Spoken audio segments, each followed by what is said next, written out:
3 Mei, Christus die volmaakte patroon vir die jong mense. Hy was gehoorsaam en eerbiedig. Hy, al was hy die seun, het gehoorsaamheid geleer uit wat hy gelei het. Hebreërs 5 vers 8. As julle graag die lewe en karakter van Christus wil weerspieël, sal julle getrou en gehoorsaam aan julle ouers wees.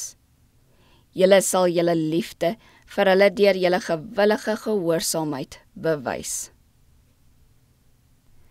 Niemand kan waarlik goed of groot wees as hy nog nie geleer het om sy wil eerstens aan sy ouers en dan aan God te onderwerp en om gewilliglik te gehoorsaam nie. Net hulle wat geleer het om te gehoorsaam is geskik om bevele te gee. Deur gehoorsaamheid te leer, vereer kinders nie net hulle ouers nie. Hulle maak nie net hulle laste ligter nie, maar hulle behaag een wat hoër gesag het.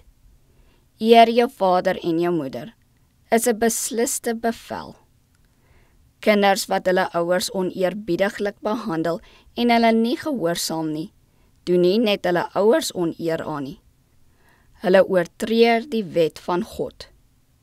Hoe vroeër die kind geleer word om sy wil aan die van sy ouers te onderwerp, en hoe meer volkome die onderwerping, hoe makliker sal dit wees om aan die vereistes van God te onderwerp.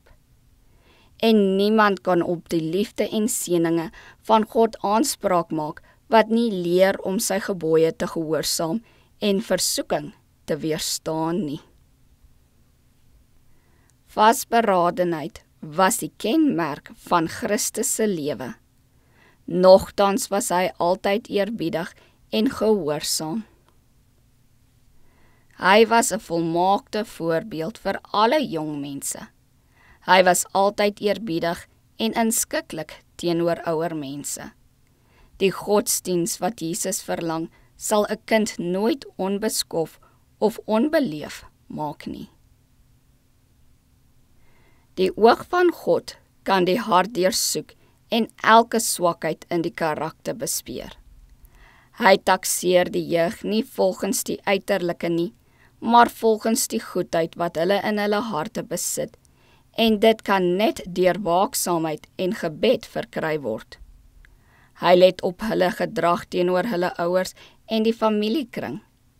As hulle eerbiedig, vriendelik, liefdevol en waarlik hoflik is, word daar in die boeke van die hemel geskryf dat hulle karakters waardevol is.